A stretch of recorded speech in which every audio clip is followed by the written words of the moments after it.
Lie detector interrogates suspects. Kalle, Rudi and Akseli. My name is Rudi. My name is Akseli. And unfortunately, Kalle is not here with us. So there is a lie detector in the room on the table with some stuff like pencil and erasers. And inside the detector are hidden sensors that measure how hard you squeeze the stuff. That way it tells to the robot if the suspect is nervous. And if he's nervous, then he's probably guilty. Don't know. And there's the prototype, what we did do in the class. There is like the, do you know the Lego Mindstorm robot? Yeah. It can ask the questions for the suspect. The robot can also translate different languages. The robot can store data from the interrogation and perform an analysis. That's why that robot can translate different languages, because there have been like something going on in the Belgium, like terrorists and something like that. So that's why like in the transport they can use like this a lie detector, and if he's like from the like in the Arabia, we can use it. There's a translator.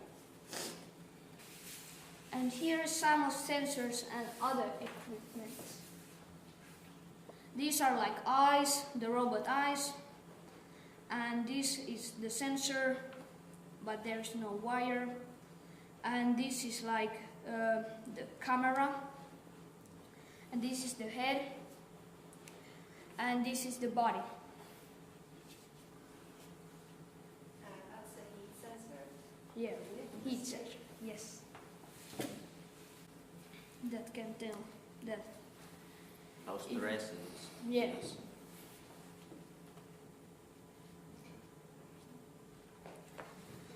So, yeah. So, one question, when you talk about micro expressions, do you mean like eye movements and? Yes, like yes, yeah. exactly. Yeah. And that way it tells, is it the suspect nervous or something like that. Tell what you've been doing. What have you built so far? And we got the body And of the the robot head, and the head. but not cameras in the head. One major thing I think here is what might actually be good when the traditional lie detectors actually make people more anxious, and the robot might actually be a good icebreaker to help with the anxiety and thus get a bit more accurate data than the current systems have been able to provide. And this can like measure the movement. That if you like, this is like the hidden in the pencil, what we were telling about. That then when he like squeeze or shake this, then it reads over here, and the police guy or someone can like read this, or the robot can read it. So you're saying that if, let's say, I'm a suspect or whatever, Yeah. and I have my pen, and if I'm a bit nervous, I would like, I will do that all the time, Yeah. and you will detect that. I mean, the robot will detect that. But if I'm calm and I don't use my pen, I don't move my pen, then I should be okay. That's how it works now. That's what you already have. Is that true? That's it? Yeah. Okay. But you want to do more? I mean, you want the robot to have like sensors in the eyes and through the camera? So what will you then detect? It's like, will you detect the face? Will you detect not emotion, but like the pulse or things like that? Do you have ideas on that? Because it's a bit different than, shaking a tool. So Or do you have in mind? Mainly emotions, like, and yeah, there is that problem that if he's guilty but he's calm, then it kind of not works. But maybe had to do with the micro expressions Yeah. that aren't really detectable with the human eye, I guess. So maybe the robot could be improved to detect those kinds of expressions. I'm not sure if that's possible. there it was. Yes. But that system already works, right? With the heat sensor? Yes. Yes. And who would be your customer? Who will buy the system, like police departments or whatever? Police guys in the airport and Okay. So you want to have, if you take the border, you want to have like several robots at the border yeah. looking at potential people coming in and trying to detect their emotion? Well, not quite. Because those guys who try to cross the border, you won't give them a pen to see they're shaking. Yeah, You yeah, need to catch yeah. their micro emotion, if they're sweating, the pulse and everything. So I like the way you present things. It's straightforward. You show your ID, you show you have a prototype, you show you have potential customers, and an evolution of your project. And for this evolution, you are looking for money, and you know exactly how much.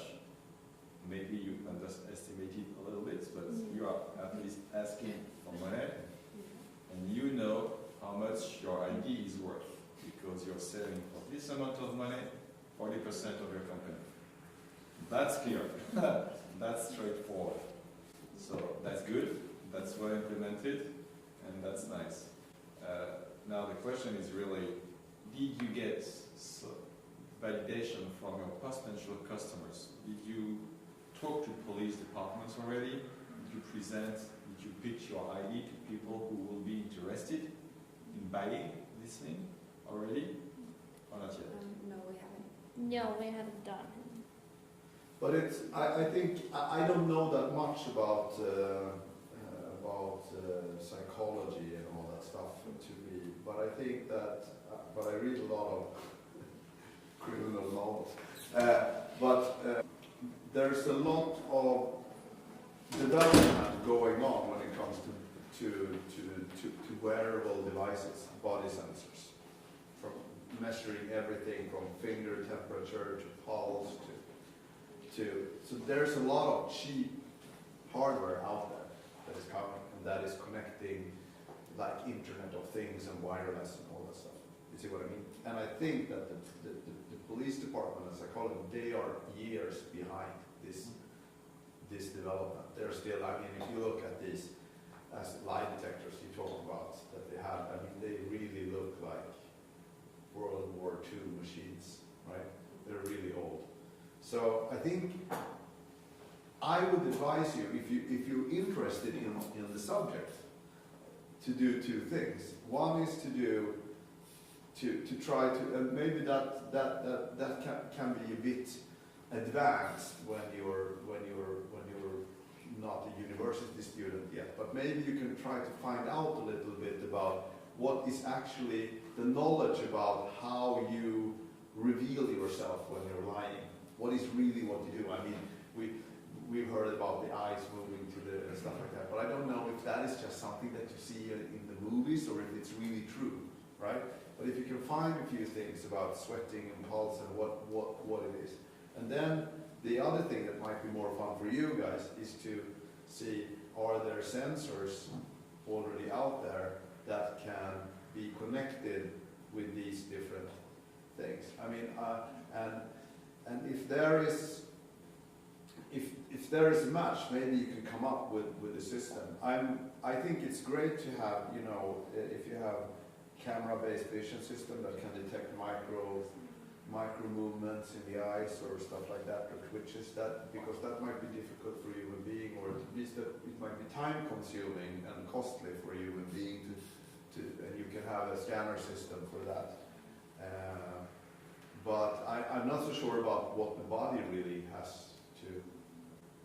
It depends on. I mean, if you want to, do you want to create like a humanoid robot that you use in interrogation purposes? Yes, that's fun. But right? not legs like. Yeah. Yeah. Okay. Okay. I understand. That's a lot of fun. But maybe you should start with like a hidden system where you have cameras and some, you know, sensors that you can actually use in an airport and something like that to detect. Maybe you're onto something there. I don't know. But I think you should learn more about what do people do when they lie. How do you know, and then look into what sensors there are out there and see if you can put something together. Because maybe I think that the police department needs a revolution in using new technology. A lot of companies and government authorities need to use technology in a new way. And I think that the young generation has to do the changes because the old generation is not going to do the changes. And once again, if you can get in touch with your teacher in school, if you can get in touch with some kind of police department just to discuss like something informal, to present your idea and understand what they need at their location. Would they, for instance, would they be happy to have this kind of robot to interrogate their suspects or to look at suspects? Because if they tell you, no, it's not practical, it's not useful, well, you have to think of how can we design the robot so the police guy thinks it's fine, it's okay, it's suitable. So that's why you should, you know, present your idea and get into this interaction with them to understand how they work also. Even if they are outdated, out-fashioned, old or whatever, they don't know anything about technology, you know, they know their job and they know how to do their job. So as entrepreneurs, your job is to what we call disrupt markets. It means like bring something new to an old-fashioned existing market, change it, innovate in that way. But to do that, you also need, you first need to understand the technology, of course, but you need to know the market you target. What are they doing? How are they doing the job they are doing today? What are their habits? Because if you don't take that into account, and you come see them, you come see the police guy and say, hey, this is my technology, it's great, use it. Well, the police guy will reject it. Oh, no, I don't like that. So you have to involve them, understand the way they think and the way, you know, they can be converted to your technology. So get into relation also with those guys and you'll learn a great deal, apart from the technology side, a great deal on how to develop, you know, your product. But it's nice. And it's straightforward. I like it. It's great. And I hope you'll carry on with this.